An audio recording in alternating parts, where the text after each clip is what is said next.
Welcome back to the part of the show where I like to show you something different. The thing is that something is someone. Someone who last week came on the show to come out. A guy who was, well, still is a legend. He was hell-bent for leather. He is Rob Halford. I think that most people know that I've been a gay man all of my life, and that it's only been in recent times that it's an issue that I feel comfortable to address. An issue that has been with me ever since recognising my own sexuality. Something that I've been comfortable with forever.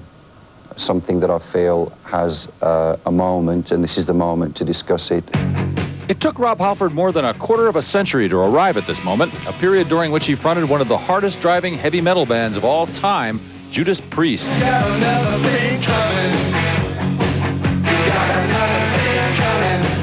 Working in an ultra-macho musical genre, the flamboyant Halford slyly turned Priest stage shows into camp spectacles filled with skin-tight S&M leather and roaring Harley motorcycles. And a generation of metalheads were duly impressed. Breaking the law! Breaking the law! In a famously ridiculous 1990 court case, Judas Priest was cleared of implanting sinister subliminal messages in the band's 1978 album, Stained Class, a record that allegedly led two teenage fans to attempt suicide. 2 years later, Halford left Judas Priest to form a new group called Fight.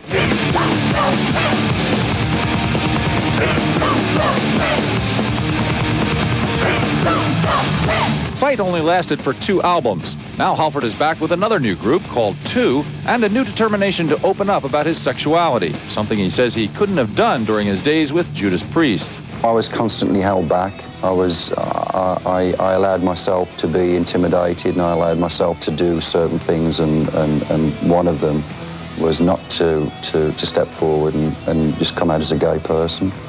A lot of homophobia still exists in the music world, in all kinds of music.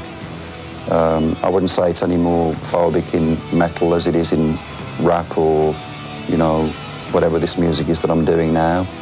But that's just something that I think we all have to address in our own lives, you know. If we have a problem with it, I think we should seek help and find out why we do have a problem with it.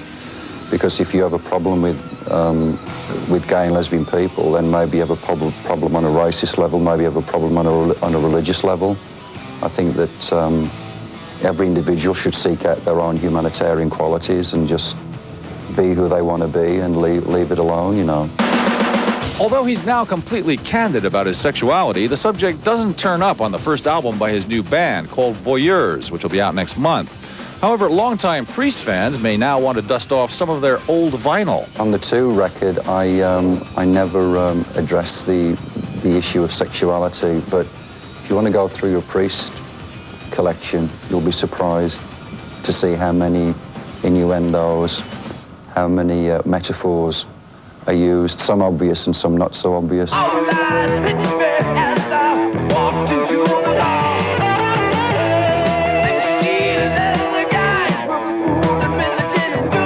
That was my way of getting my message out for those people that care to explore that.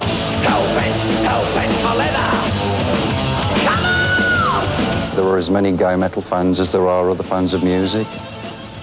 You know, we are everywhere.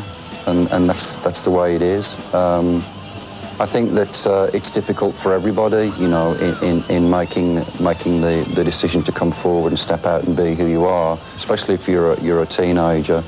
That's where a lot of the anxiety begins, and so maybe people like myself and others that do step in front of a camera and let the world know, maybe it's of some help, you know. It's that, well, there's an individual that has been successful, that's been able to achieve dreams and visions and goals in life, and not let the issue of sexuality be something to hold them back. Surprised? Well, people do like surprises. You do, don't you? So stop, look, and listen, and remember, nothing